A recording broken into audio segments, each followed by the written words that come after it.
CWatt.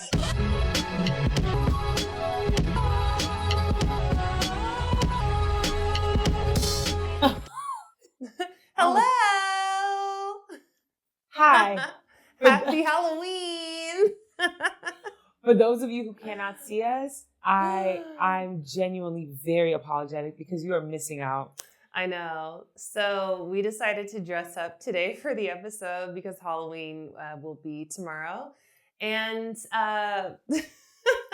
when I first saw Mindy, I was like, oh, you're the mask. And she was like, no, I'm Teyana Taylor. I was like, oh. I'm Teyana Taylor. But it gives that too. When she told me. Two things. One, you don't got to spend no money for real to celebrate Halloween. Mm-mm. We are divesting from capitalism. And so I just stole this from my girlfriend. Now, it initially was a mask costume, but I am a thick bitch and my girlfriend is slender. Yeah. And the pants did not fit me. So I had to work with it. You know, took the tie off, put a different pair of pants on, pop my collar a little bit, and we're here. Honestly, if you just paint your face green, it's easily passable as the mask. Yeah, I might do that. I might borrow that face. Yeah, I think you face paint. should. But you look great. Thanks, girl. Tabria, for those of you who cannot see her, is a cucaracha. I know. She is a roach. I'm she a is cockroach. a rabbit. I wanted to go for random, you know? I'm not gonna totally lie. unexpected. So I had a party yesterday, and Tabria came, and we were with one of our other really good friends, and I told our friend what I was going to be, and she was like, okay, cute. And then she's like, Tabria, you tell me. But I had to walk away because we couldn't find out. Mm-hmm. The way her face shifted when Tabria told her what she was going to be, I knew it was going to be some bullshit. I just didn't expect her to dress up like a roach. Hey! Cute roach, though. This is cute. This is the funniest thing I've ever been a part of. You know? You ain't even steaming out. You a wrinkle roach. Girl, I did steam it. You should have seen it before. It was, because it was like vacuum sealed. Oh. I was like, geez, but it was so wrinkled. This is scary as fuck. I'm not gonna lie. My antennas. The ones on top of your head are the funny ones. I know. These down here, Oh, low and key. you see my face? You know what this looks like? You look like the Men in Black. Oh, the alien thing? You should dress up like this and tell Trey to put on a suit. Oh. It's a black shade. That's an easy costume. Yes. Yeah. Hell yeah. You're having too That's much cute. fun. Yeah, this is fun. We've never dressed up for an episode before. No, I don't dress up for Halloween ever. Yeah. We've talked about this before, so Tabria knows, but I'm gonna tell y'all. I grew up in a household that was very religious. Tabria did too. I don't know if you guys dressed up as kids. No. My mom never, ever, ever let us dress up. And when we did dress up, she made my sister be Mother Teresa, and I was Mary Magdalene. She made me a whore, a biblical one. I didn't dress up a lot as a kid, but there were a few years where I was allowed to go to the mall and trick or treat. But not in the neighborhood. No, we could only go to church and trick or treat there. I did that too. Mm-hmm. That was it. That, or when I was growing up in Brooklyn, when I was really little, we lived in this one building for years, and we knew everybody on our floor. And my mom would let us like walk up and down our floor only. Yeah. We couldn't go up, we couldn't go down. Only on our floor. You have to be knock with on the the nice door. side. Yeah, and they'd be like, Mindy, no costume on. Like literally, it'd be something stupid like we'd make our own cat ears out of loose leaf paper. I love that. Crafty. Don't do that to your kids.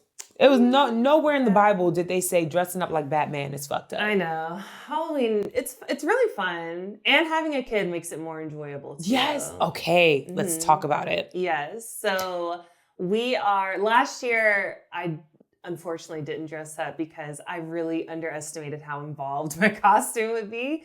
Because we were Moana. Mm-hmm. Peaches was Moana. Trey was Maui. And I was going to be Tafiti, which is like this nature green goddess.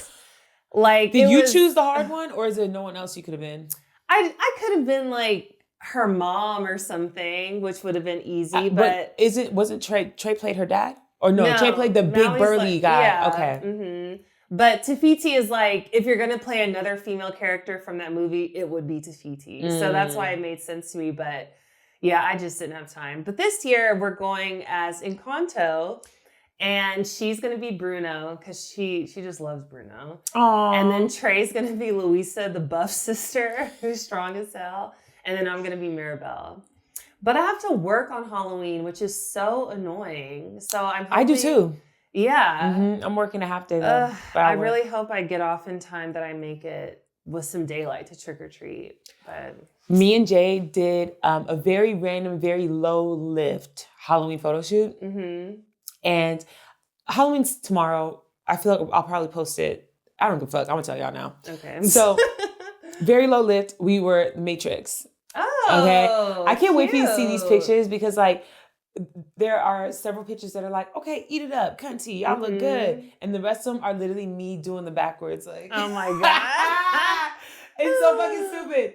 But we're going to remake and of course, it's all my idea because, I don't believe in celebrating Halloween or celebrating any holidays when our country's actively burning. Mm-hmm. So I'm going to do what I can, but it's still making a message. Yeah. So we're doing the Matrix cover. You know how it had like the binary numbers in like yellow, not yellow and green, like coming down. So I'm going to have that and then have it say, vote November 4th. Oh, period. Exit the Matrix. That. Remove yourself from the Matrix. That's dope. Because we're in it. I like that. That's what I'm doing. And that's the extent of my celebrating. Okay. Mm-hmm. Yeah, I'm just trick-or-treating for us. And then, who knows? Yeah. I think we are going to go to a Halloween party, though. I'm going to run this back. Oh, really? But I think we are going to go to a Halloween party. Jade's really good friend, Sterling, who DJ'd last night, too. Yeah. She's DJing this Halloween party along with, like, a few people that we know. And it'll be nice to go to an event that I have no involvement in. Yeah. I feel like every party I've been to in the past like 4 or 5 months have all been like things that I've been throwing. And so I haven't actually been able to like enjoy. Yeah. So that should be fun. But I also, every single day I say the same thing. Every single time I go out, I say, I'm never drinking again. And I didn't even get drunk. I don't need to get drunk anymore to still feel that way. Yeah. Like I used to feel that way only when I was like lit as fuck. And then the next morning you're like hungover and it's like, I wasn't even drunk, but I woke up this morning and I was like, what was the reason? Mm-hmm. I didn't need to have 3 drinks. Yeah. What was the reason? Just take it back. Take it down. Right? I could do a little puff pass. Mm-hmm. Yeah. Or and then leave it at that. Cali sober. Okay. I can't be sober. Oh. I'll be stressed out. Yesterday I was stressed the fuck out. Well, I went to the event yesterday and this was you and Mindy. I mean, yes. You and Jade.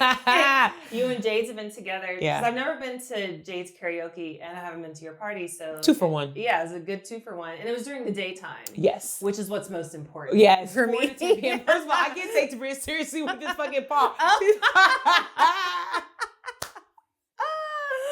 Oh my God, right. But it was really good, Mindy. I had a good time. The marketplace was super cute. Yes. I would love to see this done like in a monthly thing or something. No, so that is the goal. And I think, so the turnout was really good, I think, for the first time around. I think the second one, it'll be more as it grows and people like start to talk about it. Right. But my goal is to make it like everyday people. Mm-hmm. But like for the sapphic and like queer community. I like every people already is for the gays, I'm not gonna lie. Yeah. But in a very different way. I think having queer vendors, having just like community be the focus of it, so cool, so nice. Everybody was having such a good time. It was very friendly. It only got freaky deaky after people started drinking a little bit. Yeah. It was fun. Yeah. I got tattoos. Right? They were selling magic mushrooms. It was massages. We had 2 clothing brands there. It was really nice. It was really good. Mm-hmm. I had a great time. And the karaoke portion was fun. Yes. Mindy and I performed. Sure did. 3LW, No More. No more. Even though ours was the only one that messed up. Which is crazy. No. I think it was the version. You know how sometimes they'll have like 2 versions of karaoke? I think we did the wrong version. I don't know what it was because we know the song. Yeah. And the crowd was singing too, and they were on the same page we were on, but the lyrics were fucked up. Yeah. No. But we did it. We did good. You treat me like a lady when you open doors and doors. Yeah, no, we ate that up. We ate that up. Yeah. I'm glad you came though. Tabria never goes anywhere, so I'm I happy really she came. don't. But I'm gonna start getting out of the house more. Even the day before I went out, I went to Trey's cousin's pumpkin carving.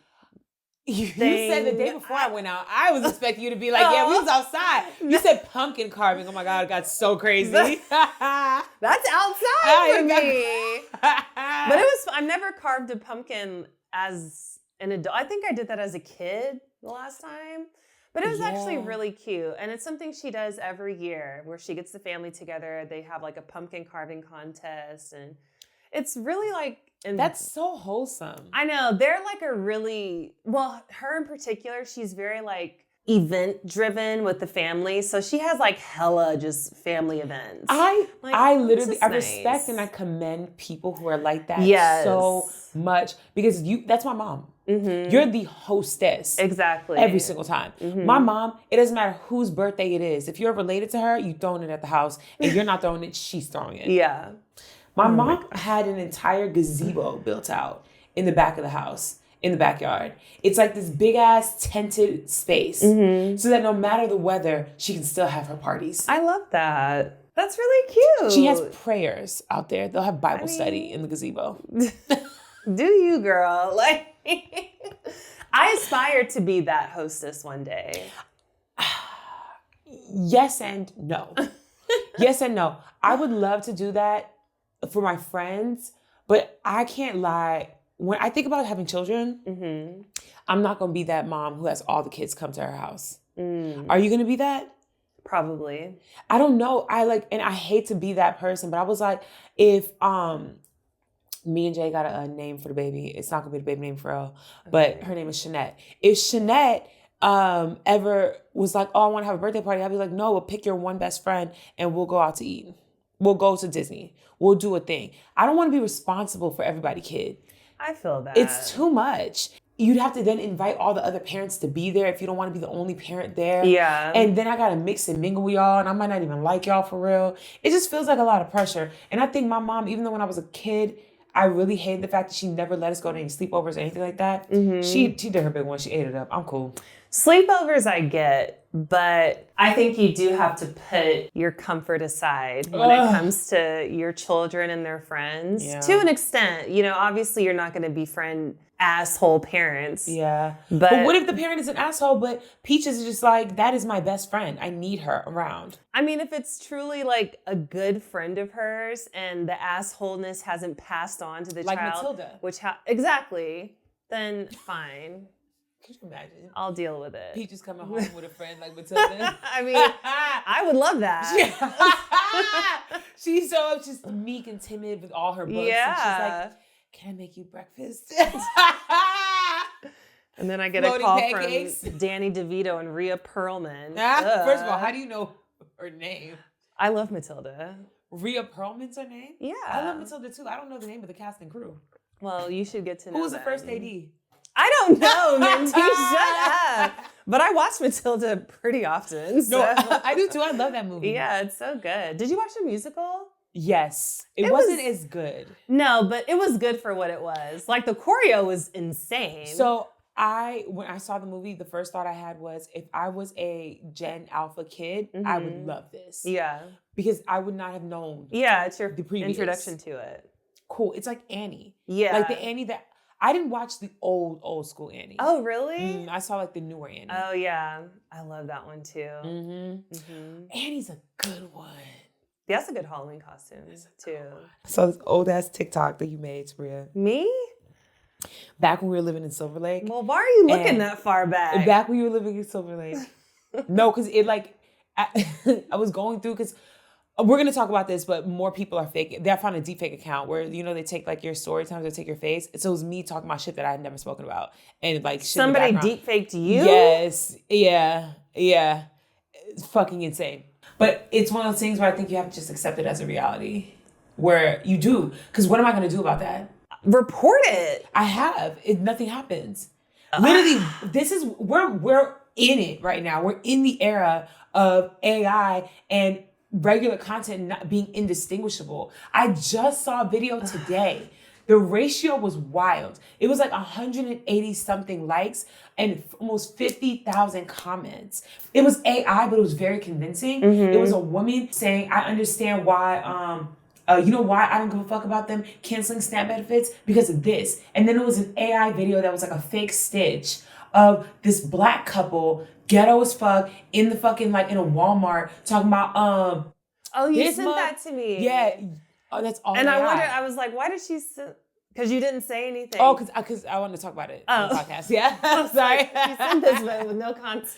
No, but that's all AI. You watched it, so right? the white lady and the black couple. Both AI. Wow. And you didn't even catch it. I'm telling you. And the 50,000 comments, nobody caught it. Like a few people did, but majority of the comments were people just like, fuck you, you racist piece of shit. And it's like, y'all talking to AI. But you know what I've noticed? A lot of these AI videos are of black people. Being ghetto as fuck. Yes. Yeah, because black people are not the ones behind the keyboards creating these videos. It's incel white people. It's racist white people making these videos. Because now they have a way to spread the rhetoric without having themselves be the face of it. Yeah, the agenda is in full effect right now. It's in full effect. Misinformation in full effect, all of it. We've known bots have been a thing for a while now, but they're really getting out of control. Like, we always read the comments on TikTok videos, but even the amount of times where they're like recommending the same fucking book. Yeah. Listen, it used to be they were just recommending the book, like, my life changed once I read Manifestation by so-and-so and so-and-so. So, like, literally they're all the same. But now they have people responding, like 2 different responses. Oh, how did it change your life? And then they respond with another thing. I saw it on 2 different videos. It was the same copy and paste response, all different accounts, but the same copy and paste response. And it was a thread of like 10 replies. There was a sting operation. I don't know if you heard about this, but they found what's that shit called? Like an engagement farm? I just heard about that. Yes. And the engagement farm, after they like went through, shut everything out and figured it out, 45 million accounts. It was 45 million fake accounts. Do you understand how crazy that number is? 45 million fake accounts. And literally what it calls to question is how many of these platforms are literally majority fake accounts, like Facebook. No shade, Instagram. Yeah. For sure. All of them have fake accounts. But like, it's the disparity is massive. 45 million? Yeah. That means on a daily basis, you're interacting with at least 30% of your interactions are bots. And you don't even realize it. At this point, I think we do need some type of verification to prove people are real. But also, on the other hand, we shouldn't have to give information like that to a social media network. No. So there was this, I need to find the name of it. Tabria, well, it'll be right above my head. But there was this like black social media platform. Fanbase? No, this was probably like a month ago. I started seeing something or hearing about it. It's for black people only. And the way they verify it is they have you literally send in like how you want to buy liquor or weed or whatever. Right. They'll have you like send a picture of yourself holding your ID and they verify that you are a black person. And that's the only way you get access to be able to comment and like post. Other people, I think that they do allow other people to have access to it, but you won't be able to engage unless you are black. I'm not saying that it's the $1 million idea, but there are ways to verify that the people who have accounts are real people. Yeah. Like in the beginning of Facebook, do you remember? I remember being a kid because I was like in fucking middle school. Yeah. And you had to be a university student to have it or be invited by someone who was already on it. Right. And so we all, like one person's like older sister, cousin, whatever, invited them and then you had to invite whatever. Even that is enough. Invite only. That's why things like Raya remain so like exclusive. You're not going to find bot accounts on Raya. I get it. But it's just about protecting people's privacy. Yes. And they could say, oh yeah, it's deleted as soon as you upload or as soon as it's verified. But it's like, do we really believe? I don't know. No, I get that. Remember that other platform that went really viral? It was like the T app. Oh, the T app. Yeah. T-app. And So the T app was yeah. another thing where you had to, I don't think they asked for your ID. I think that you had to you had to verify in some way. But I don't believe it was your actual like ID. But I remember that as soon it popped off and then everybody's information got leaked. Yeah, exactly. So I don't know. I think that we are transitioning into a more in-person, experiential type of socialization. mm-hmm. I think that the internet is a bubble that keeps growing and growing and growing. It's going to pop very soon because it's way too much pressure. Yeah. That is why I'm so adamant about creating spaces in real life and like in person, because the internet is not going to be here forever. Use what you have access to now to build something that will actually have a longevity and a legacy. You know, I've been thinking of making a website Ooh. and kind of making a blog. Like taking it back. I love that. No, yes. But that's what my vlogs were like. I wanted my vlogs to feel like Tumblr posts. Yeah. Which is like random shit. Cool. I have been considering taking like one more day off of work so I can focus solely on that because it's so much work. I know. And I just don't have the energy to do it, but I want to do it so bad. Well, that was a long ass catch up. Right. I also started saying something, completely cut myself off, and I forgot what I was saying. But it's fine. It'll come back to me. I maybe. forgot. It's okay. We need to start taking lion's mane every day. Oh my God. Because I have some in the kitchen, and I've just neglected it because I'm on collagen now. But I really need to focus on lion's mane. No, same. I need to start reading, and I need to get on lion's seriously. mane. I was telling Mindy literally today, I need to start reading more because I can tell that my vocabulary is just lacking as of late. For me, it's not even just vocabulary. I don't feel like I don't know the words. I feel like I randomly forget them. Yeah. Like I was in my bathroom the other day. I wanted to hear a song, and for the life of me, I could not remember her name. But I was singing all the songs. And I'm like, electric lady, what the fuck is her name? Get away. I'm like, all these, I'm a kneeling from outer space. It took me Googling all the lyrics to say Janelle Monae. I could not for the life of me. And I was like, Mindy, this is not one of those like, oh man, what's that 80s artist? No. This is, you are losing brain cells actively. Yeah. Yeah. Yeah, we got to work on that. Yeah. I blame the retrograde. It's starting to rev up. Do it. It's a retrograde in Sagittarius. We're in the pre-shadow right now. Prepare yourselves. Did you see that study? I think it was done by Harvard, and they said that putting women on estrogen, what's it called? I don't know. But increasing their estrogen when they're in perimenopause will decrease their risk of cancer, stroke, and dementia by like 54%. What? I think, yeah. So we need to get on estrogen in like a few years, but you know what I mean? Like, yeah, no. When we end up, remember this, because 20 years from now, we going to have that. We don't need this information. No, perimenopause starts like now. No, it starts when you're in your 40s. No, it could start That's not as true. early. Yes, yes, Mindy. And they say taking estrogen for 10 years during perimenopause will decrease the risk. So you have to take it for 10 years.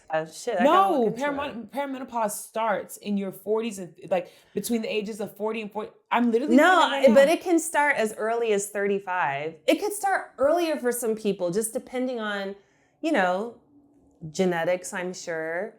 But perimenopause can start. It says it usually starts in your mid 40s. I know usually, but it can start earlier. Girl, don't scare me. I got nothing to worry about. No, because that's what the study said. As early as 35. But, worry about it later. There's so many things you can do to prevent. I come in here full of optimism. I sit in this pink ass room that looks like an after school special. And I leave feeling just nothing but just depleted and depressed. Well, today is going to be a different type of episode. It's kind of going to be like how we used to do our episodes before, where we just ramble. But we figured we would do this around like the holiday episodes, just so, we keep it fun, light, uplifting. Well, before we get to that part of it, we're going to get a little depressy with the news hour with Tabria Majors. Well, okay, we'll just keep it. I always say we'll keep it really quick, and then it ends up like 45 minutes. But I will. We need music for you. Da-da-da. I know. I need to record something. I don't know. I'll find something. Oh, it should be us. What? Like making the noises like. Okay. You know? Maybe. No. Da-da-da. Anyway. Do the piano. Maybe. Ooh, that's but nice. it's like you need like trumpets. I feel like for news. She plays sax. That's definitely not the same vibe. A jazz news intro. That would be fire. Are you kidding me? That'd be so cool. Oh, that's funny. We could have Trey on the guitar. I mean, full band at this point. I got the tambourine. So we're entering the 4th week of the government shutdown. This will be the first week that people will miss their first full paycheck, and SNAP benefits will not be issued starting November 1st, and WIC may be paused in a lot of states. I mean, not maybe, it will be paused in a lot of states. For sure. Also, if you don't think this affects you, please remember that for every SNAP dollar that is contributed to the economy, that equals $1.50 to $1.80 in the general economy. So ultimately, we could lose at least $12 billion per month. If grocery stores in impoverished areas no longer have the customers who are coming in using their WIC dollars, that grocery store is going to have a terrible month. Yeah. And they might lose their business because of it. Yeah. And then if they lose their business, there is no longer a grocery store within that area. It is now a food desert. And the people who are not even on WIC now don't have an option of where to get their fucking food.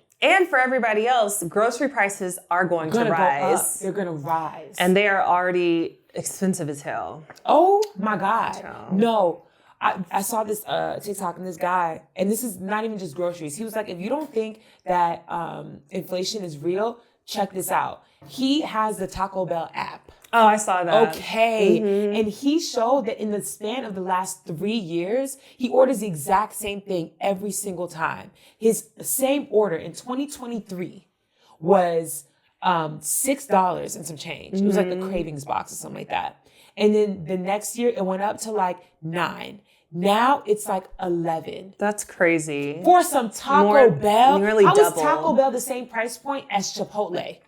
Are there even dollar menus anymore? No, not at all. So I really think we need to stop platforming these right-wing extremists. The Economist interviewed Steve Bannon. He was the chief strategist during Trump's first term, and mind you, Trump fired him 7 months into his presidency.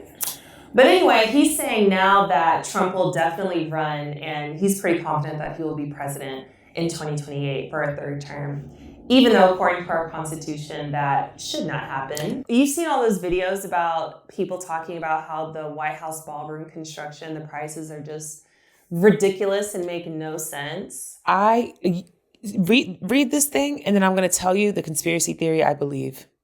Okay. Well, I mean, that's basically it. And how the East Wing, so it's the East Wing of the White House that they're tearing down to make way for this ballroom.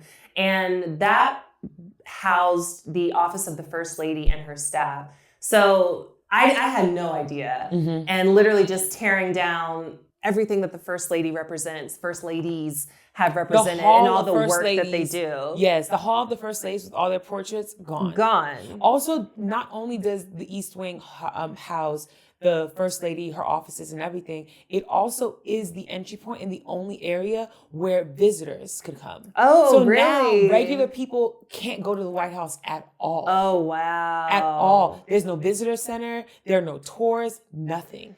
And why would he be building this if he doesn't plan on trying to Let me stay? talk about it. Here we go. Let's talk about it. Talk about it. First things first. The price point. Mm-hmm. He initially said it was going to cost $250 million to make this ballroom. 200.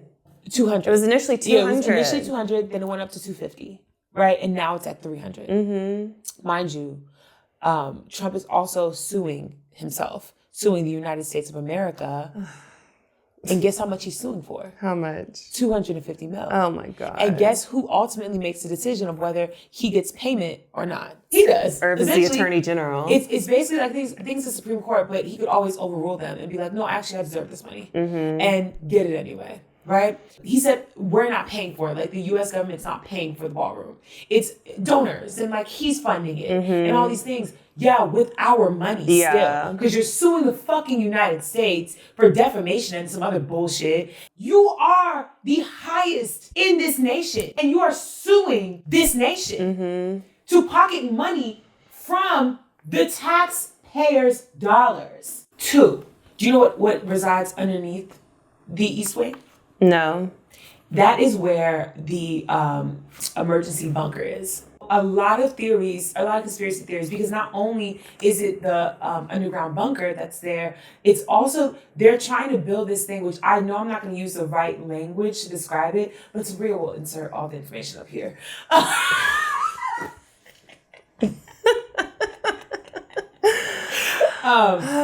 But basically, they've been building like a computer infrastructure down there. So it's this like massive like computer room or whatever with all of the information, the infrastructure. It's like the brain of our government, and it's been something that they've been working on recently. And of course, all of these tech companies have been donating, and people don't donate money without expecting a return. Exactly. So what people are basically theorizing is that, one, they're creating this big, like, government infrastructure or whatever from these computers, so that these tech companies now have a pivotal role in the government, because they're going to be the ones that are running the brain of the government, right? So all these people are working together to create this. It's going to be housed under there alongside the bunker. They're expanding the bunker, right? And it's probably going to be gilded in fucking gold, like the ballroom's supposed to be. And that eventually in 2028, when he decides that he doesn't want to leave, he won't have to. They're just going to lock themselves in there, and they'll have access to everything. And he wanted to deploy the National Guard into San Francisco. Yeah. And got on the phone, again, tech oligarchs, CEO of NVIDIA, and a few others called him and were like, don't do it. We're going to talk to the mayor. We'll figure it out. And he was like, okay, smart guys, they've got it. And like, they're not politicians. They should not have no hand in government dealings or politics whatsoever. Like this, Trump is not a politician either. No, but I'm saying like it sets such a dangerous precedent to have these billionaires controlling our government. It's not setting a dangerous precedent. It's already here. Yeah. Like, it already is a foundational part of our government. These billionaires are running the country. I don't know, man. There were 3 mass shootings that happened this past weekend, which is absolutely insane. 1 near Howard University, 5 were injured, 1 in critical condition. Another near Fayetteville, North Carolina, at a Halloween party, 11 injured, 2 killed. Another one near at Lincoln University at a homecoming party, 6 were injured, 1 killed. This is like the 5th or 6th homecoming specific mass shooting I've heard about this month. Are guns still not the problem? I don't understand. Last bullshit post. Here we go. You sent this to me. No, I know. When I say bullshit, I'm saying it's like pissing me off. Yeah, and you remember when we discussed Albania had their AI minister, everybody was pissed about it. Well, now she is quote unquote pregnant with 83 children. She's calling them agents. So the AI minister speaks in very like colloquial terms, because these are statements that are being given to the public. So if you break it down, when she says that she's pregnant with 83 children and then calls them agents as well, that is just the minister creating, like the AI creating 83 other bots. Okay. That will then work on the primary AI's behalf. And so this is literally saying, oh, no, we're only going to have 1 AI minister. Actually, now it's going to be 84 by proxy. The AI also, in a public... hearing, meeting, assembly... No, I'm telling the public something. Oh. A public... Address. I have 2 brain cells, and they are heel-toeing on the back of my goddamn brain. Oh my God. It's fine. So in a public address, she stated that she has been very hurt by the reception from the public. that she's been very hurt that people do not like her or do not want her to be there, and that she's not going anywhere. It's scary. Black Mirror teens. On to lighter topics. I can't. On to lighter topics. Janelle Monae said that she time traveled and saw David Bowie performing in the 70s. I'm not going to lie. I believe her. I believe her too. I believe her. Mm-hmm. And I'm not saying that she time traveled like she got into a motherfucking yeah, I think she went on like drugs, ayahuasca, DMT trip. Drugs. It was drugs. And I fully believe that she transported and she saw him performing, and she came back singing "Electric Lady." I do. I believe her. That interviewer's face was priceless when she said that. Like, what? And the fact that Janelle didn't even crack a smile. No, she was dead ass. She was like, yes, I saw him. Yeah. His sweat flew off his face and dripped onto my tongue. Yeah.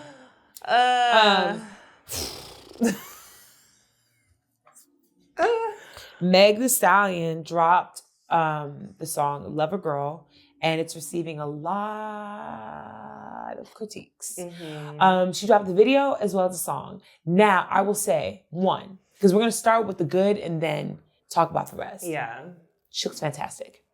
She looks fantastic. She looks amazing. She looks so good. Yeah. I was like, oh, I need to really like step my cookies up. Yeah. When I saw her in the video and she was doing that little twerk dance, like just the cheeks was moving. Literally. None of her body was jiggling. Not an arm jiggle, not a thigh jiggle. It was just ass moving. Yeah. How the fuck do you do that? She looks incredible. She looks so good. Mm-hmm. So good. The beat's amazing. Shout out to the TikTok. Yes. See, me and Tabria together have 4 brain cells. Right. Okay? We share one of them. So, literally, the dude that made the beat, that was amazing. Yeah. I love seeing things like that happen on the internet because raw talent. Yeah. Raw talent. The beat is no shade, best part of the song. Yes.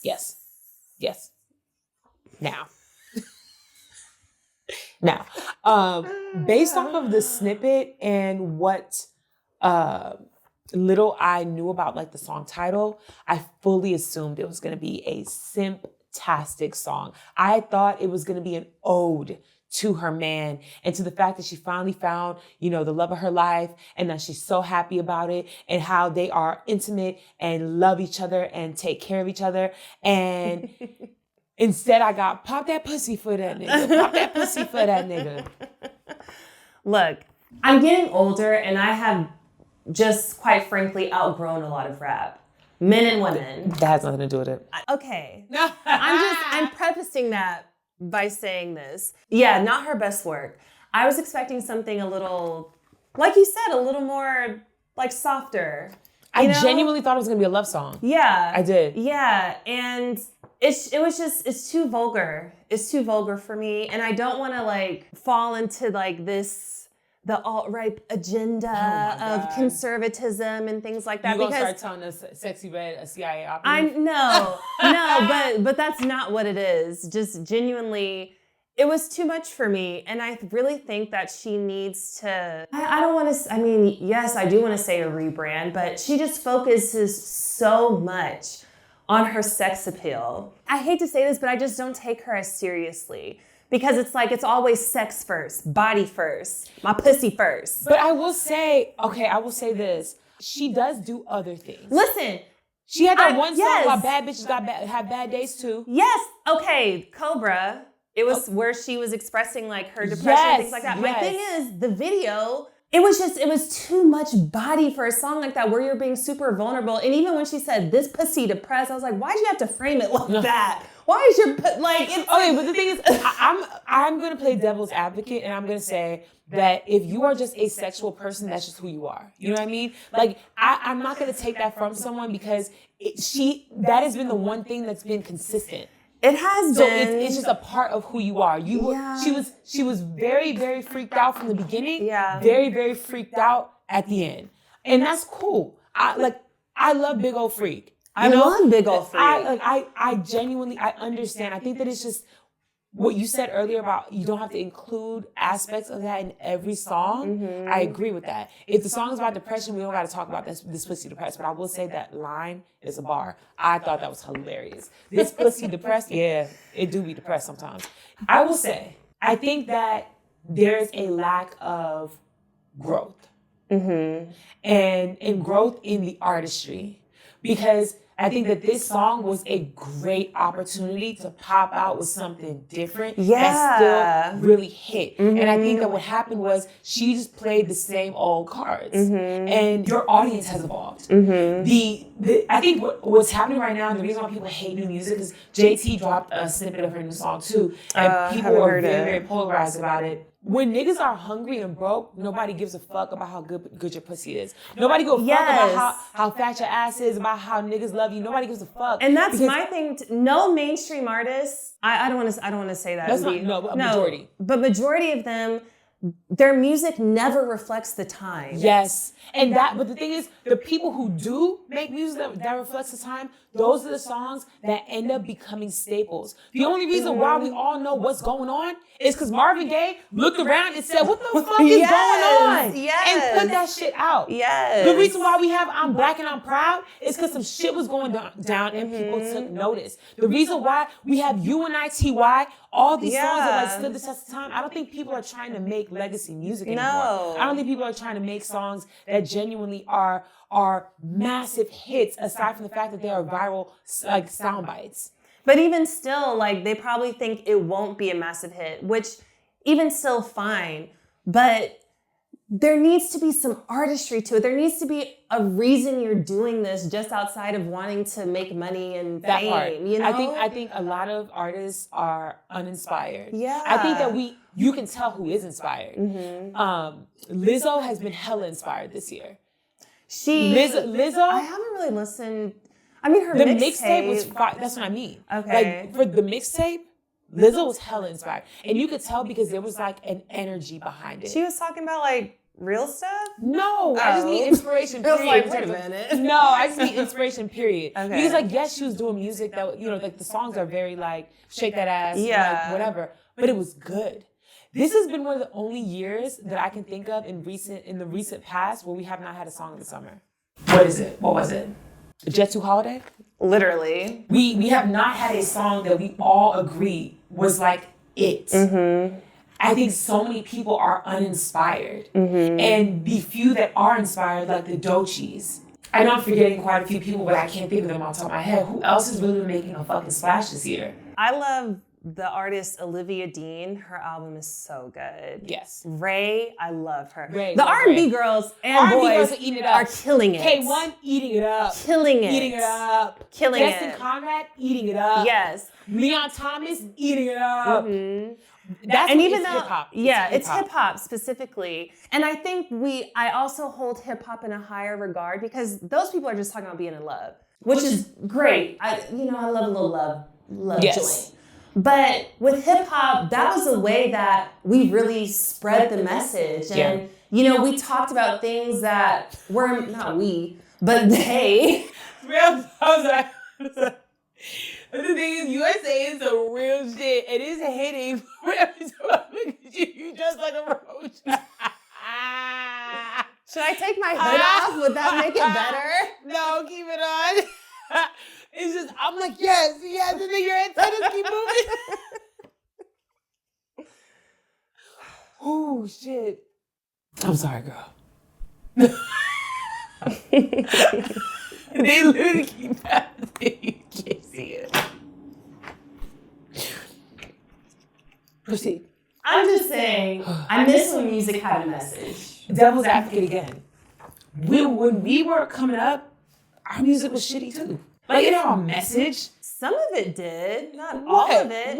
What? Black Eyed Peas did. Girl. You're telling me that people killing, people dying? For sure. But there are artists that do drop a one-off song like that. Yes, I just wish we had it today. I'm saying today. Who? I can't name off the top of my head, but I know it exists.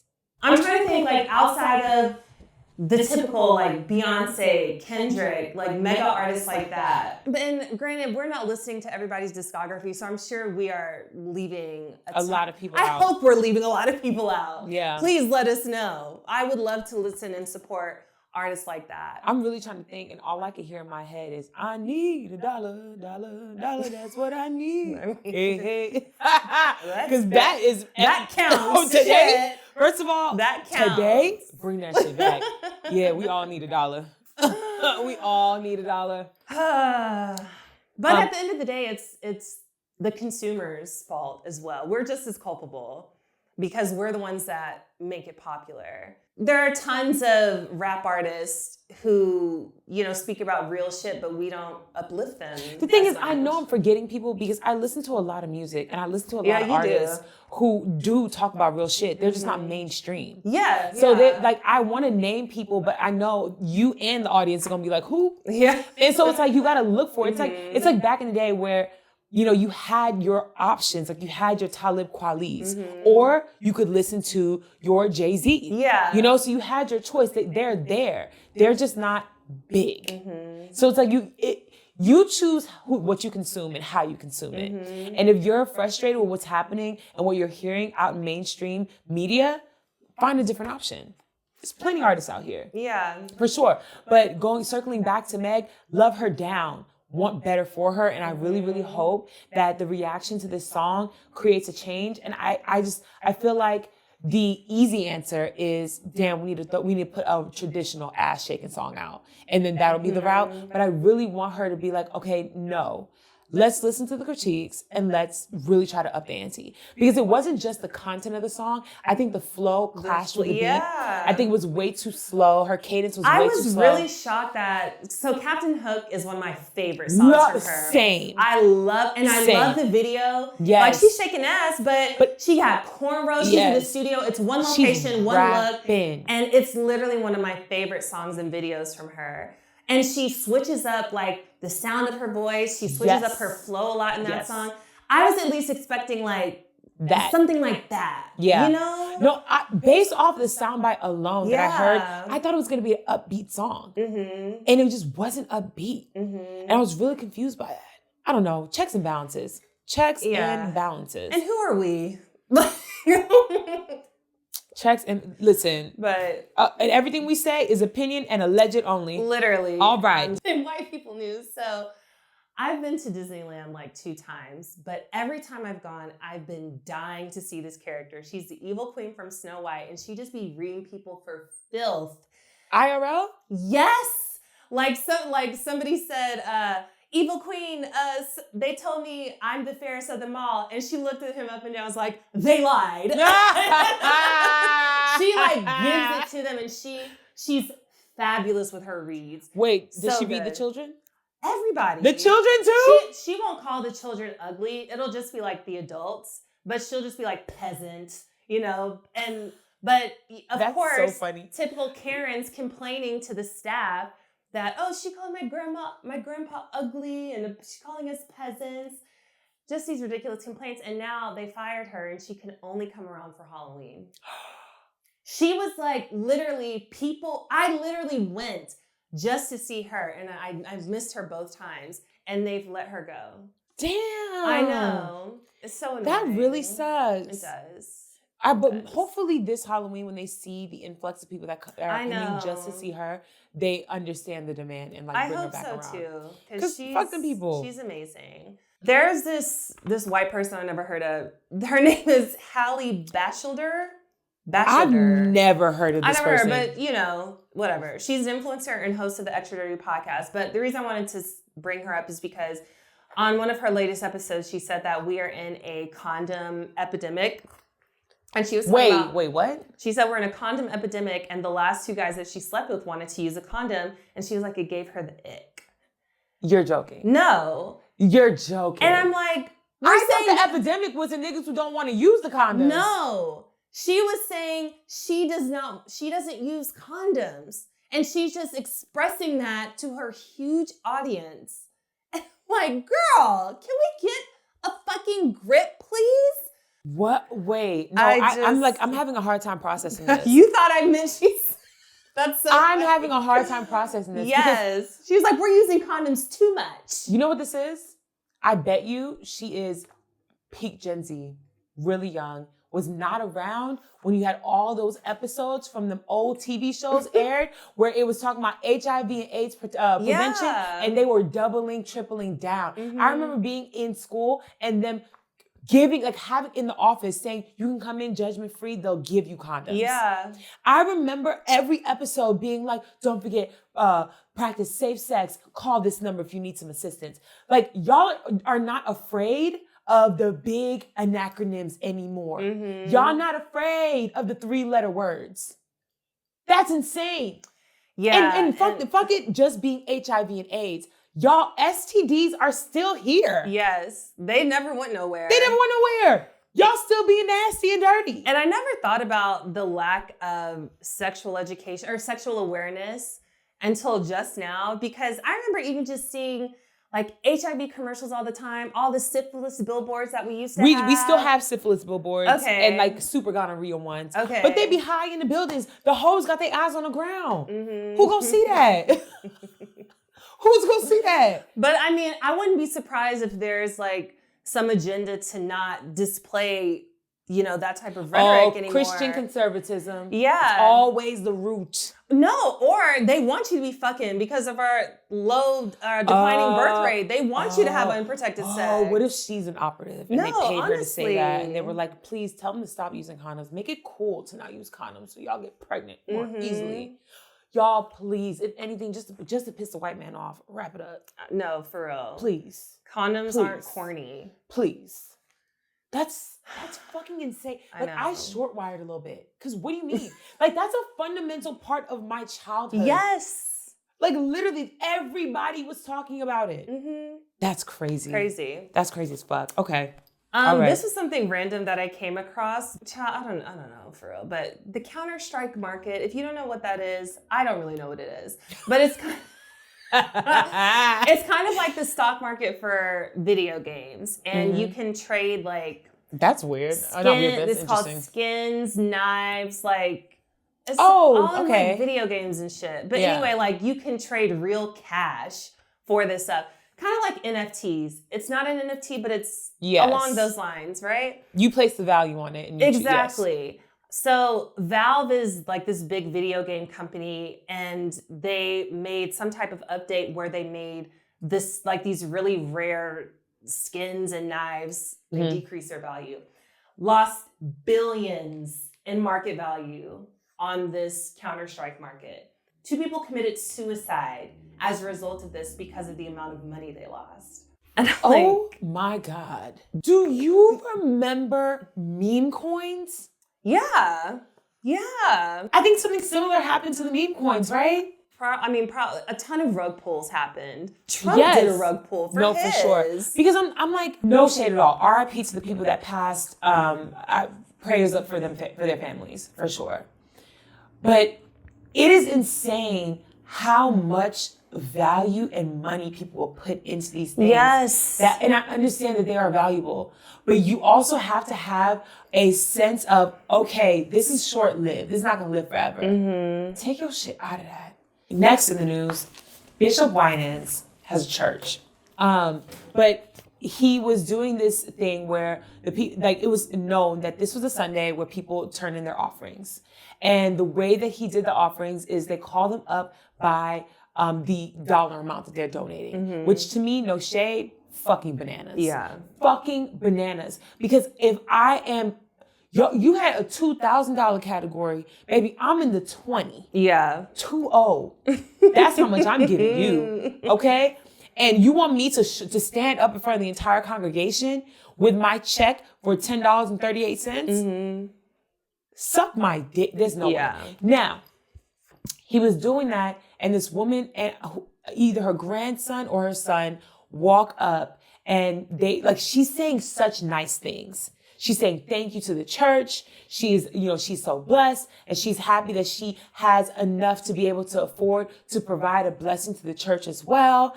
And she presents a check for $1,200. Y'all, that is somebody's entire monthly salary. Yeah, $1,200 as a church donation is crazy. That is somebody's bi-weekly check. And that was not chump change for her. No. You could tell, like, she saved up. Yes. Like, she made a sacrifice. Yes. She made a sacrifice and was proud of herself for gathering that coin and being able to say that she is giving $1,200. That is literally a vacation for her and that little baby boy. That is her rent, probably. And this man saw that check, looked at her and said, this is the $2,000 section. Where the rest of the money? Where the other 800? He said, where the other 800 at? In front of the entire congregation on the mic. It was live streamed. Embarrassed the fuck out of her, scolded her, reprimanded her. And she said, I'll find the other 800. I'll bring it. I promise. And he literally announced, he said, don't come up here unless you have the rest of that money. Not to her, but to everybody else. Don't come up here unless you have the full quantity. And then afterwards tried to justify it by one, saying that he apologized to her, and then two, blaming it on her and saying that he had announced that it was a $2,000 category and she came up out of turn. If that is not enough to make y'all take 15 steps back from that church, this is a controversial take. And I'm very excited for the day that we actually have our religious episode or like our religious psychosis episode, because Tabria and I were both born within the altar of the church. We were raised there. Okay. And I have seen my family and other families give and give and give and give and give. And y'all are still struggling. While these fucking pastors have private landing strips for their private jets that they're flying from one county to the next in rural Georgia, Tennessee, Alabama, whatever the fuck the case is. And they have palatial estates. The way that some of these churches operate, especially when it comes to tithing, it is just... it's reprehensible to me. There have been some churches, some of these mega churches will literally turn people away in times of need. Oh, like what? Yes, that's another thing. There's been a series of people complaining that they have gone to their church to say, hey, SNAP benefits are not going to be here. Is there anything? Is there going to be a food drive? Anything? And they're not doing anything. Yes. They're not feeding the congregation. Yes. Y'all are not feeding the fucking congregation. The Satanists are. Yes! The Satanic Temple is giving out free food. But these churches that y'all are tithing to monthly, like faithfully, can't even provide y'all with a month's worth of groceries, which is nothing to them. Yeah. Nothing. Because these churches could also get donations. If your church is operating like that, divest. Please. Divest. Take 10 steps backwards. And when the pastors start complaining and saying, where y'all at? Where y'all at? You say, my fridge is still empty. If your pastor has not said a thing about the genocides that have been going on, about the famines that have been happening over the past couple years. If they have not spoken up about protecting or telling y'all to protect people who are fearing for their safety from ICE. Yes. If they are not standing on the sides of the immigrants that are in this country and they are speaking out against them instead, divest, because you are in the house of the devil. Yeah. That is not the Lord's work. That is not the Lord's work. I'm sorry. I really hope that this is that we are in the beginning of the great reckoning where people realize that majority, and I don't say this lightly, I think that at least 80% of religious people, religious foundations, religious churches, religious whatever, are not actually doing the Lord's work. Y'all are actually the exact opposite. The pastors, y'all are the exact opposite. The people, the bitch eating the toast, talking about the SNAP benefits. And her whole page is speaking about Christianity. You are a Bible thumping bitch. And you sat on the good Lord's internet and you said, oh, where are your SNAP benefits from last month? What'd you do with those? We use them. What? I did not even get the basis of her question. We use them. The fuck? Because you're a hateful cunt whore. Now, the thing is, there are so many people just like her. Yeah. Within the Christian religion. And I hope that this era that we're in is kind of like the Scarlet Letter, where now your own evil, your own prejudice, your own racism, your own whatever gets brought up to the forefront because now you feel safe. And now we can identify who the frauds are and who aren't. This is the reckoning. This is it. We're in it right now. And it would never have been treat your neighbor the way you want to be treated. Yeah, they don't fucking care about that. You know who I recently blocked? Who? That guy who interviews his parents. I blocked him. I can't take it. I cannot do it anymore. I can't do it anymore either. And even when I looked at their YouTube, just because I was curious to watch like a full episode, but even like seeing their YouTube thumbnails, I don't know. It repulses me. It gives me like a very, very, it makes me want to scratch and itch from the inside. Yeah. And granted, like, I don't know what it's like to be raised by somebody that's as extremist as his dad as their dad in particular. The mom is terrible too. But the mom is, yeah. But if she divorced him or something, I think she would eventually come to the light because she just listens. She's under his thumb. But the way that they respond to some of the heinous things that he says, they just laugh it off. Yeah. And I understand, like, maybe that's a trauma response, and I'm just not aware of that. But I'm like, you guys, y'all have been doing this for like a year now. There's no growth. There's no progression. Exactly. It's the same cycle of you're giving these hateful people, I don't give a fuck if they're your parents or not, a platform to spew their rhetoric. Yes. And you're attracting the wrong audience because the people who are on the right side of history are not here for this conversation. Yeah. Like, this should have been a documentary. If anything, I don't need this to be a podcast because I do not need your shitty ass parents thinking that now they're internet celebrities because you know what's happening? Their platforms, their Facebook pages probably popping the fuck off with people who believe the exact same thing and who are hyping them up. Your parents are the kind of parents that I would never speak to again. Absolutely not. I cut their asses off. This is a tangent, but have you noticed the guy, the brother? Obviously, the conversations they're having are just so, they just ignite something within me that I totally ignored what this man looked like. Same. He has half a mustache. It has to be like a burn or something. Yeah, it looks like, like a cleft lip or a burn. But literally, half his mustache is gone. And I never noticed that until like 2 weeks ago.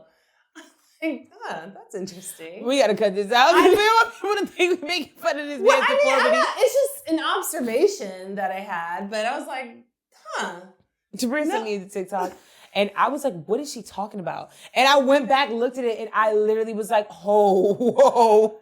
Had no idea. No idea. Now let's get to the nittiest of grittiest. Here we go. Because I have so many things to say. I have an abundance of thoughts. I had to put the cards down. Oh my gosh. Let's just get into it. Keke Palmer, in association with, so the woman who wrote the screenwriter for this, Keke Palmer didn't have like a direct hands-on involvement. It was just on her platform, Keep TV. So yes, she definitely approved it.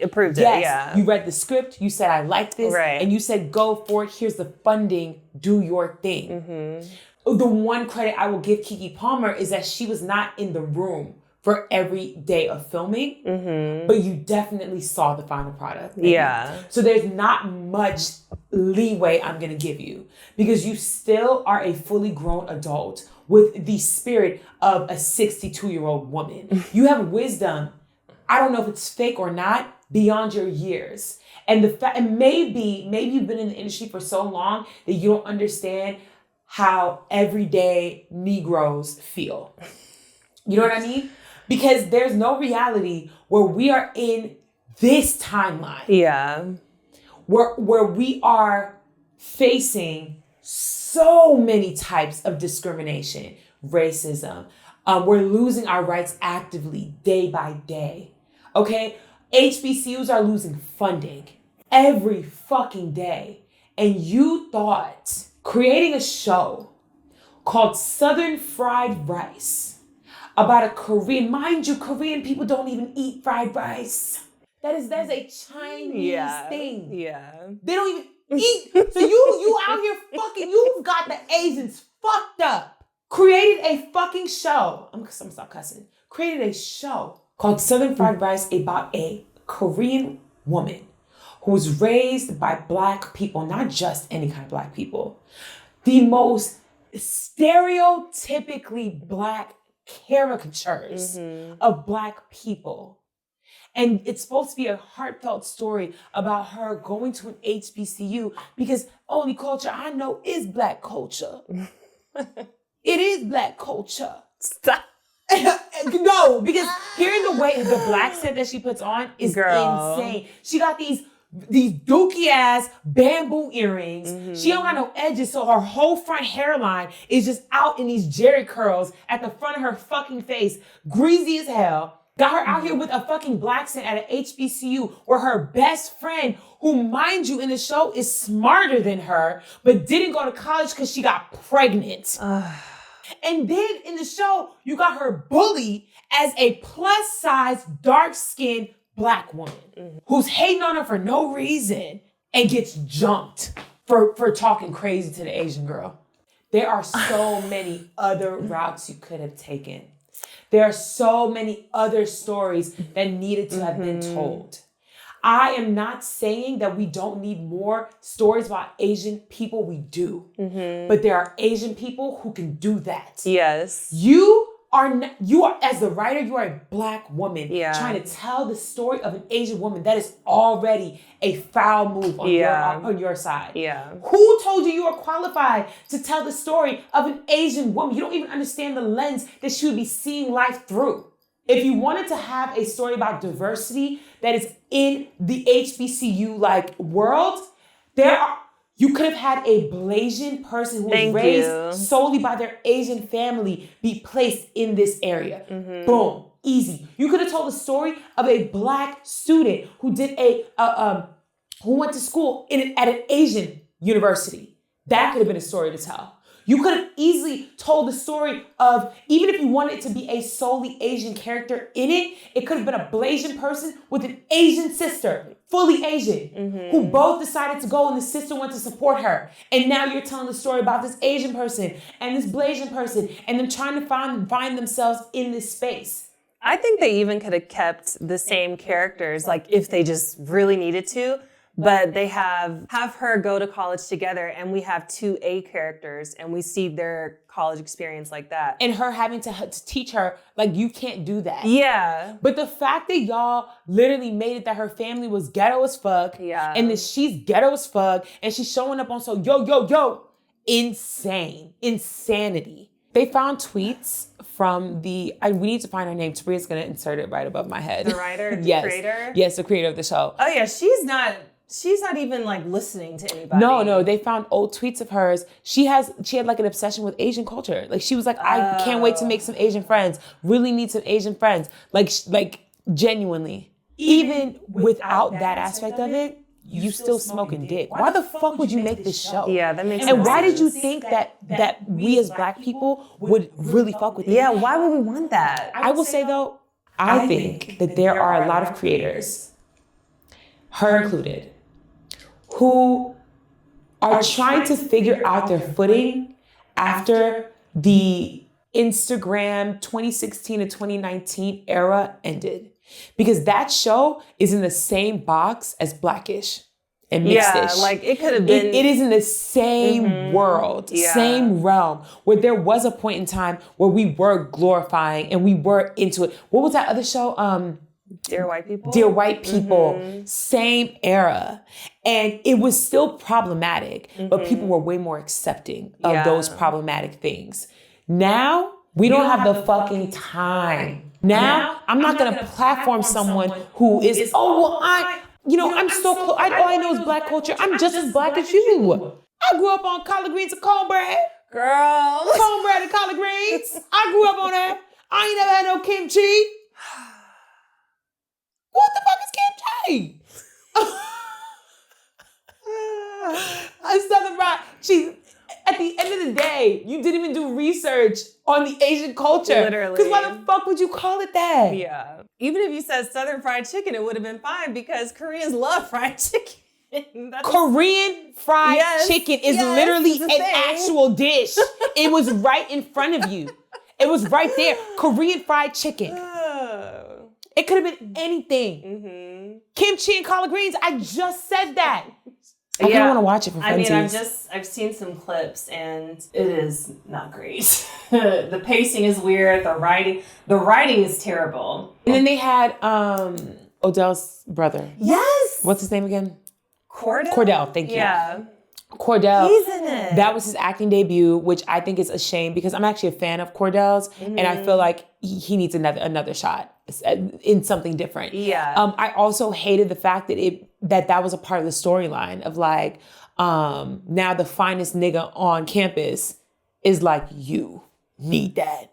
Like, you know what I mean? Like you're platforming this archetype, this.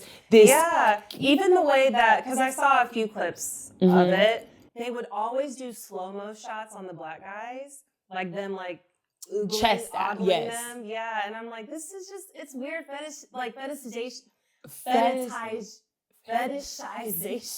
territory. Fetishization. The black men were being fetishized.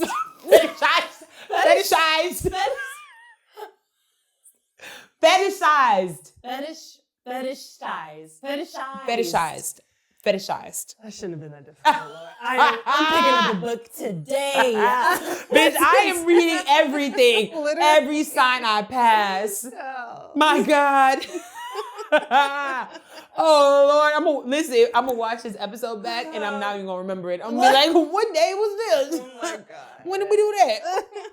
Oh my God. Oh Lord. Yeah, we gotta work on that. That's crazy. Yeah. But yeah, terrible choices all the way around, zeros across the board. Yeah. Definitely want Keke to, and you know what the funny thing is? Everybody basically came on, they were just like, she did it. But not to Keke, but to the writer. It's like, it's her fault. Yeah, I mean, honestly. It was. Keke has done some questionable things before. Yeah.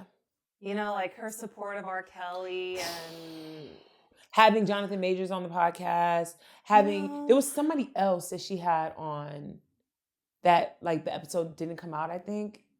Wasn't it? I don't know. I thought it was just, like, those two are the major ones that I know of. Oh, she went to the Chris Brown concert. She's a Chris Brown fan. She's a big Chris Brown fan. That's what it was. There is a level. We can't root for everybody. Exactly. Black. There's a level of ignorance that I cannot count as ignorance. Yeah. You are grown. Mm-hmm. You are a part of Black culture. You understand all the things that are happening, all the moving parts. Yes. And not only that, you yourself were assaulted by a R&B singer. Yes. You had nobody believed you. Everybody discounted you when you went around and you told everyone about what your experience was with Trey Songz. Daddy, right? Yes. Yes. And remember when she went on the Breakfast Club and she spoke about the Trey Songz thing and people discounted it, acted like it wasn't that big a deal. And she was so upset by that. To have that experience and then to be front row at a concert of an abuser. Yeah. To tell people that you still are out here supporting a man who's actively in jail for being an abuser. You had Offset on your fucking show. You have all these men and you're not holding them accountable. Yeah. You're just having pleasant conversation with them. Yeah, like what's the point? What is the point? What are we doing here? I want to root for her I do too. Bad. I do too. Because she's very talented. But it does come to a point. I still, low-key, think that Keke Palmer could redeem herself. And I think that Keke Palmer has a lot to offer entertainment in general. Mm-hmm. And so I don't want to say that she's somebody that I'm just going to be like, I'm good off of. But I want her so bad to have a conversation and hold herself accountable for a lot of the choices that she's been making recently. I think that the show is like something I'm willing to just be like, all right, girl, like never do that again. Yeah. Like never do that again. But we need to talk about everything else too. We can't just like pretend like it's not happening and then move on to the next thing because you're losing fans with every poor decision that you make in this industry. And I'm so glad that she is paying Black creatives. Yeah. I and really, giving them opportunities. Yes. Like, that's amazing. Her whole cast and crew is always Black predominantly. And that's in front of and behind the camera. And I really, really respect that. I do. But girl, you got to do it right if you're going to do it at all. It's like the whole thing when people are like, oh, we just got, well, Tyler Perry doing great work, da-da-da. Yeah, but there is a difference. Like, I understand when there were, blaxploitation films and things like that. Like, there is a space for these things. But we also need to counter that kind of work with good quality, uplifting work too. Mm-hmm. It can't just solely be bullshit that we're putting out there and putting Black faces on. But we also have to hold ourselves accountable because they make it because it's consumed. Yeah. If it ain't broke, don't fix it. And I know that, like, Beauty in Black is one of the most watched Netflix shows, period. Period. Not gonna lie. I ate up that first season. You know I did. And I watched it because I knew what I was getting. Mm-hmm. I knew the quality of show. I haven't been able to get through the second season because it's just too much now. Yeah. Like I think it's too much drama. It's too much for me. And this is about Beauty in Black specifically, but it's a Black soap opera. No, it is. That's why I fuck with it. I don't have nothing. I don't have anything bad to say about it. But in the same way, I get burnt out after a while of watching. Like any kind of soap opera. It gave me the same feeling where it's like, okay, I've seen enough. Yeah. It's like Grey's Anatomy. After the first 8 seasons, I've seen enough. Yeah. Like there's only so many times people could almost die and niggas get into a car accident and the place gets shot up and somebody fucks somebody's wife. It's just like, okay, it's enough. I'm okay. Did you see that there was a couple blind items saying that Kerry Washington and the man that plays Fitz are actually in a relationship and she's divorcing her husband? I know. I hope not. I hope not too. I love them. And he's such a great actor. He's an actor? Yeah. I thought he was a football player. No, he was in that movie. It was it was a novel, I think. It was something about something in Harlem or like Sylvie's Love. Got a question for me? No, I was just still thinking about like Black people in Hollywood. It's like I don't want to be too hard on us because we're not afforded the same opportunities. No, for sure. I think that Tyler Perry is necessary. I think that he does do great work. Yeah. I don't think that Beauty in Black is bad. I just want more quality. Yeah. Like I need another Insecure. I need more like movies and films that make me think, as well as the fun stuff. Yeah. And I think that right now we just have an abundance of the fun stuff. I agree. The fun stuff and like the slave reenactment stuff. Yes. I want the things that are actually like present day, real intricate storylines. Like I don't want it to just like latch on to like the 2 Black Mirror episodes per season that are Black focused. Right. I want genuine good quality film and TV that doesn't involve drug dealing, heists, like, nothing that's like stereotypically like caricature of Black people. Like storytelling. Yes. I want I want love stories. Yeah. I want something like that. It's okay. Yours. We got to make it. We got to do it ourselves. I know. I need more Ryan Coogler's. Yes. We were just talking about this. What's the one with it was very reminiscent of Black Panther, but it was The Woman King. Oh yeah. The Woman King. It was slave adjacent, but it wasn't that. Yeah. It was such a good. It was so good. Such a good film. So good. I cried the first time I saw it. Excuse me. Try not to move because of the mic. I need you to zoom in on that. No. We have a ways to go. There's bigger fish to fry. We're actively losing all of our rights. I just told Jade, we might just go get married for the shit of it. Yeah, because it's going to be revoked. There's not a question. It's going to happen. Yeah. I don't believe that. People are like, no, they would never. If Roe v. versus Wade got overturned, you think they wouldn't overturn gay marriage? Clarence Thomas is spearheading that shit. Like, if they took D'Angelo but they left Clarence, take him. I know. Let me calm down. Like whoever I'm gonna say that. Okay. Listen, and I'm not saying that I'm not wishing death upon nobody. I know. But I'm saying if there is a person up there who is picking out individuals one by one, public figures. Stop taking the non-problematic good Black men. He's lived a good life, a good long life. The funniest meme that I saw lately was an X-ray of somebody and a raccoon where the heart was. That shit had me die. And that's him. That's him.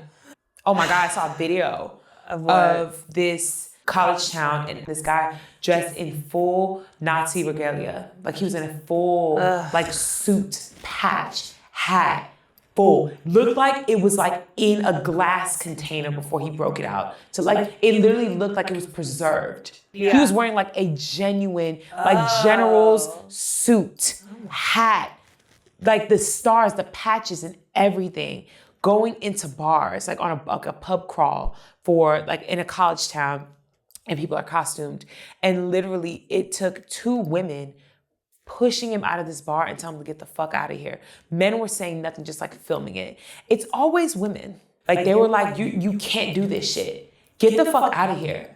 And then finally a man like came to his face and started screaming and was like, and he was smiling. Like this is the part of it that really upsets me. They are rage baiting IRL. Mm-hmm. It gets them off. Their little scrawny dicks get hard when you get upset and you scream at them and you kick them out of places and you tell them you can't be here. They love it. They live for it. They're filming it actively. But I can't even tell you not to do it because I'd be number one in that. I'd be screaming too. Oh yeah. Get the fuck out of here. Yeah, I'm just waiting until I see like ICE trying to detain somebody. Oh yeah, I thought about this too. Yeah. Because I've done more for less. I've done more for less. Literally, there was one time, I don't even know if we talked about this before, but there was one time me and Jay were driving through Koreatown. I think we were like gonna go get some food. And we pull up on this block. It was like a stop sign. And then we're pulling up to the next block.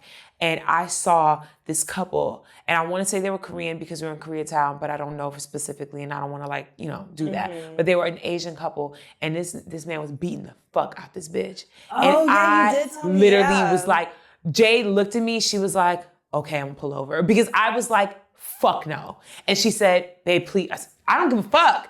2 men, 1 man in a car, another man on the corner, did nothing until I ran up. And I was like, don't you motherfucking dare. Are you kidding me? There's no reality where I'm gonna see a man putting his hands on a woman and not do nothing. Yeah. No reality, I don't care. Oh. And these men specifically did nothing. How many times have we seen videos of that happening? I know. Y'all are so cowardly. Cowardly. Step your pussy game up. Literally. What the fuck is wrong with y'all? Protect women and y'all don't understand why women don't want to fucking procreate with y'all. Mm-hmm. I'm so glad Trey just loves to be a hero. Trey really is like one of the only like true like men.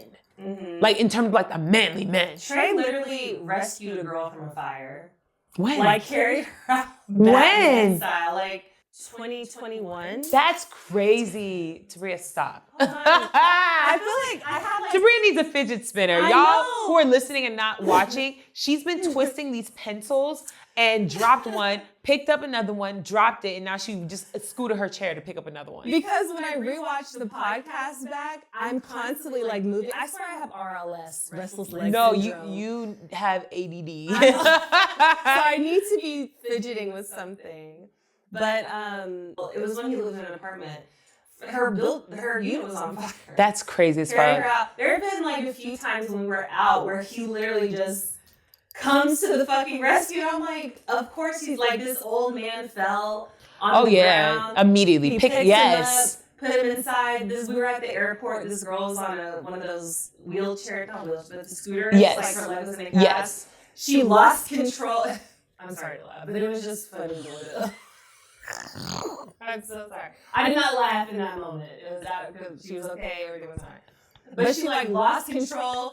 Trey literally sprinted and helped her up. First of all, let me tell y'all, Tabria nigga is a big man. Mm-hmm. God blessed him and created him this way to help.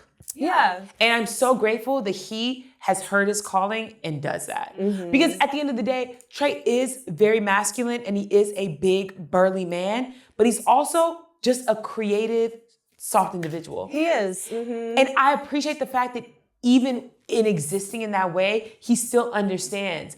I am a dominating force here. I'm gonna do what I can. Yeah. I know that I'm a big bitch compared to a lot of women, but even still, I'm smaller than most men. I am the one who jumps up in every scenario. Exactly. Exactly. I can't tell you how many times I've never saved a person out of a burning building, but I've done a lot. No, I've done a lot. Yes. I've done a lot because if I'm not gonna do it, I know y'all not neither. And people need help. Yes. Stop being so goddamn scary, y'all.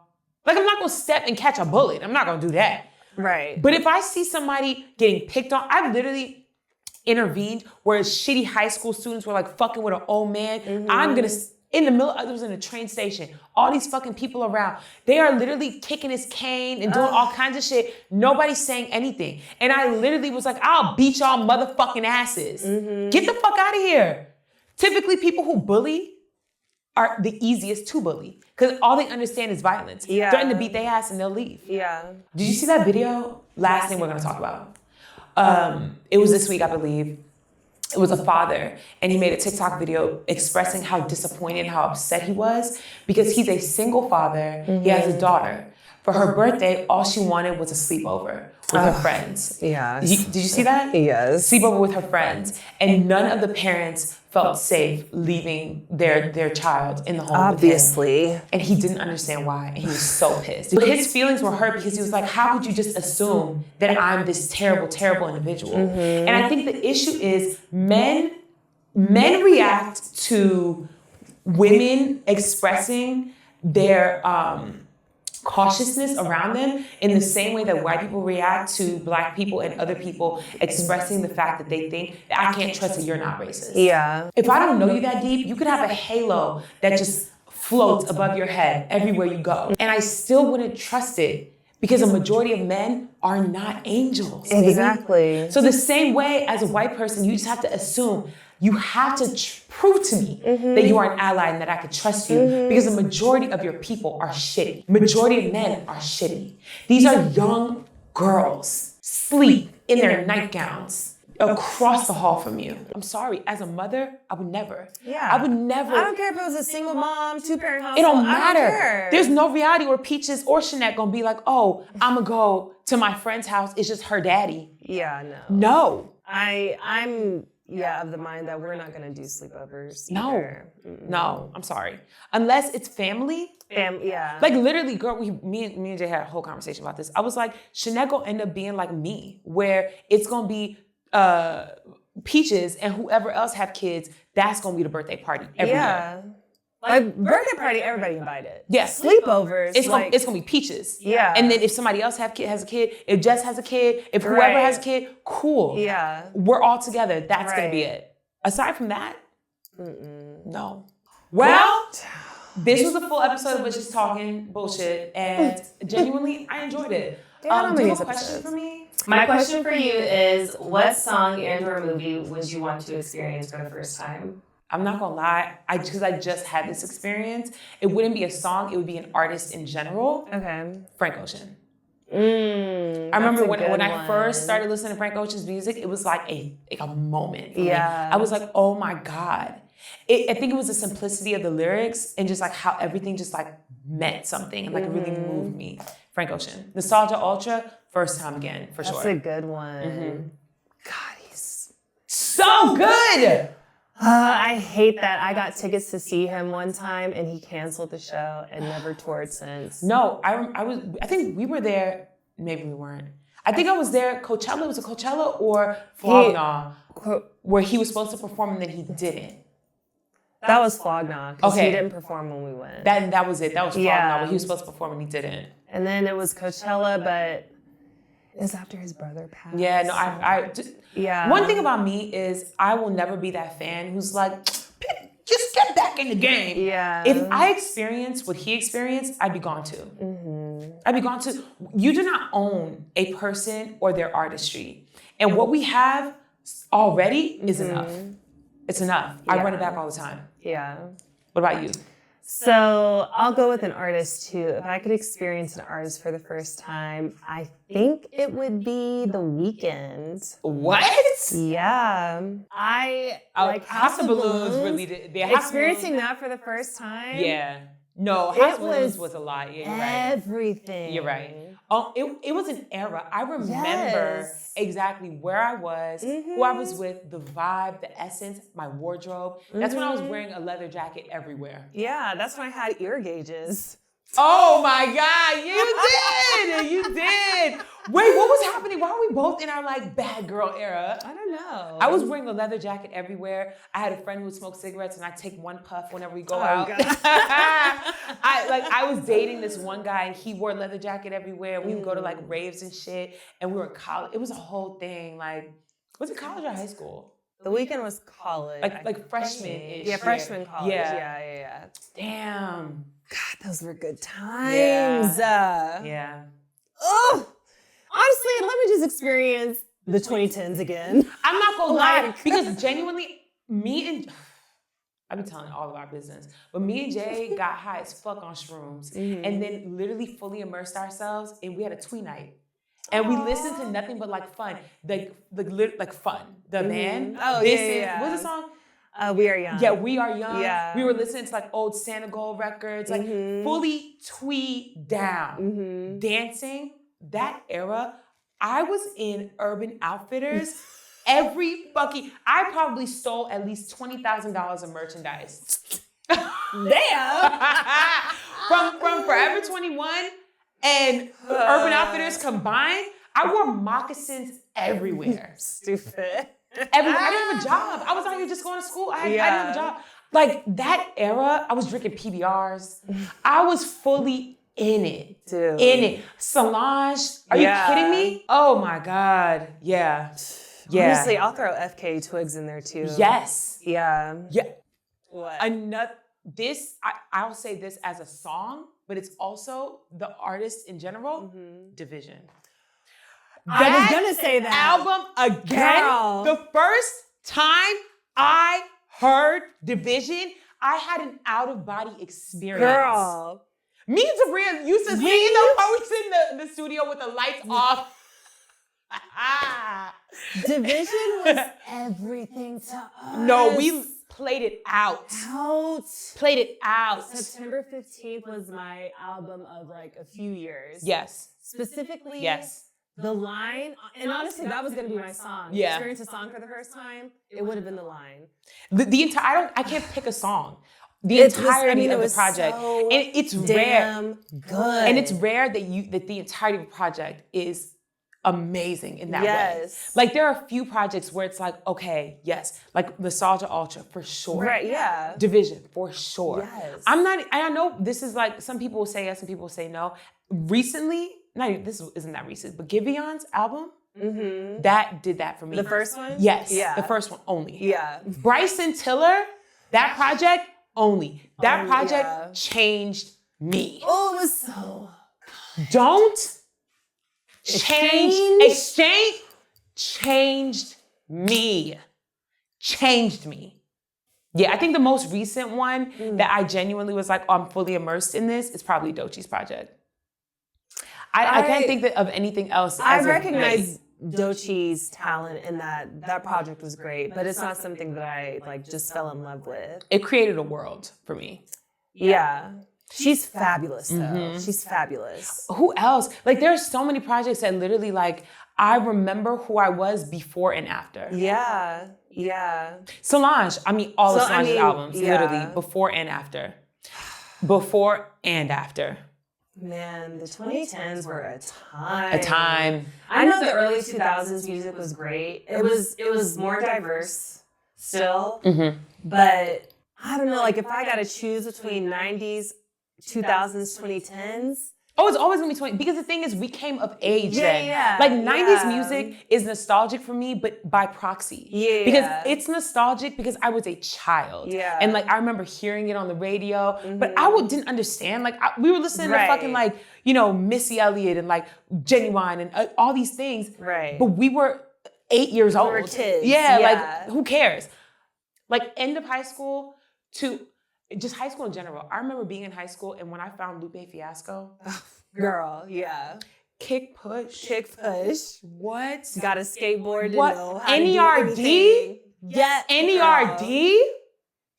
Like, I was that stereotypical like TV teen who's in their room doing nothing but listening to music. Same. Man, that was so good. Yeah, so much good music. I know I sound old as hell saying this, but I really feel for, like, if you were born in like 2000 and on, the 21st century, child. No, I'll say it's a little different. I would give it, honestly, like the 2010s. Because the people that were born in the 2000, they are like us, where they got to experience good music as children, how we have it the 90s. You're right, you know? But people who are born like my niece and nephew, like, they're going to have to really pick the brains of the adults around them to understand what great music is out there. Yeah, because... And there are, and this is no shade again, there are really great artists, because like my niece, she likes Doechii. Yeah. So there are artists, for sure. It's just, I think they're fewer and far between. It's not as abundant as it was. Yes. Yeah. You have to do your research. Because literally what we were just talking about, when we said Frank, Bryson, Solange, all these people are putting out music simultaneously. Who I am right now, Tiana Taylor. Oh, first of all, I know Kanye is a no-no. Yeah. But there's another universe. Thank you. There's an alternate universe where he was not problematic, and him and Tiana continue to make music together. And that one project that they did spawned into 5, and Tiana Taylor would be my favorite fucking artist. That project that she did, to this day, that is in my top 10, period. It's so good. It's so good. That might have been the last time that I was really immersed in an album. Yeah. No, yeah. Like, outside of Beyonce. Yeah. No, I was fully immersed in that project. And what was that, 2021? 2021. I think so, yeah. Yeah. I was so in it. I remember on set, every set was playing that entire album from front to back. Oh my God, I'm gonna listen to it when we leave here. But yes, do you want to do the list? Oh, Lord. You want to save it for next week? Yeah, I'm sorry, y'all. This just ran so long. It's fine. We'll save it for next week. This was just a yap session anyway. Yeah. Honestly, we're probably going to call this episode Halloween Yap. Oh my gosh. I hate when this happens all the time where I lie. Somebody asked me if I was doing something and I lied and said I'm working because I just really didn't want to go. And then I end up getting booked, so not lying. Period. But that happens to me all the time. Because you're blessed and highly favored, and God said, "You not a liar." Right? You not a liar. Not my child. Oh my God. I love that for you. All right, you guys. Well, I hope you guys are safe and that you guys have fun. And honestly, I'm not even joking. It is dangerous in these streets. A couple days ago, me and Jay were in the car, and somebody slammed on their brakes, caused a car behind them to slam on their brakes, car behind them, and then it was us. Jay caught it, slammed on her brakes. The car behind us wasn't paying attention, was going full force, and then ended up swerving, crashed into the wall. We were on the freeway. Oh my God. Right behind us. Literally swerved and boom. Yes. And did you see that truck driver that slammed into all those cars? Yes. That, I'm not gonna lie, that devastated me because you could see, I know they said 4 people died on site or something like that. I know which cars they were in. Yeah. You know which cars they were in. Yes. It's just, It's fucking devastating. Literally. We saw like almost 2 accidents last night. Like, y'all, please be safe. Yeah. People are gonna get drunk as fuck. It's Halloween weekend, and people are gonna be acting reckless. Yeah. Please be safe. Do not drink and drive. Don't. Uber is here for a reason. We have Lyft, we have Uber, we have Waymo, we have too many options. Please. Also, if you can, don't spend too much. I'm going to keep every episode from henceforth. For the holiday season, do not spend too much money. If you need creative ideas for costumes, there are plenty of options that you can just go into your closet and figure some shit out. Yeah, if you got money to spend, donate to some food banks, donate to the homeless shelters. You need to be donating a little more. And if you are currently experiencing food insecurity, please, one thing, rice and beans. Rice and beans, get some chicken bouillon, get some Maggi. You know what I mean? You can survive and thrive and have enough protein in your diet and enough of everything to be okay. Rice and beans. I'm stocking up on that. I'm going to Costco. Me too, girl. You know I got a doomsday shelter. Hell yeah. Shelter, but you know, please, y'all. Like, it's getting very real. The first is around the corner. Literally, the first is in 2 days. There are so many resources out there. I just saw that if you do have SNAP or WIC in certain states and you maintain $1 in your account so your account remains active, if you go to certain farmers markets, they will provide you with, I think, $20 or $40 of vouchers in order to get fresh fruit and vegetables. Good. So, guys, just look it up online. There's so many outlets, okay? Couponing, follow those couponers. Yes. Yes. No, there's an app that if you sign up and you do the couponing, you can earn like free food from fast food restaurants every week. Oh yeah. Yes. There's so many resources. Also, the T-Mobile Lite app, they stay having free food options on there. I always forget to check, but check that too. Yes. Honestly. Food to go. Yes. Where they're throwing out food. Yes. At the end of the day, that's still good. It's fresh, just didn't sell. If you work at a grocery store, at a bakery, at any food place, and you guys have an excess of food, instead of throwing it away, take it to a food bank. Yes. I used to do that whenever I worked on sets and they'd order an abundance for Crafty. Yeah. I would take it with me and I would literally either give it out to people on the streets or drop it off. Yeah. Drop it off. Yeah. It's worth the extra effort to help somebody out. Please. Drop it off at a church if you don't want to go to a food bank. There's so many options.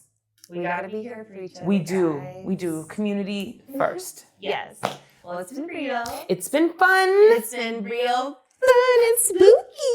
Signing out as Tayana. We'll see y'all next week. Bye. And the cockroach. I said signing off as Tayana. You didn't say who you was. Fine. Signing off as a cockroach. La cucaracha. Bye. Bye.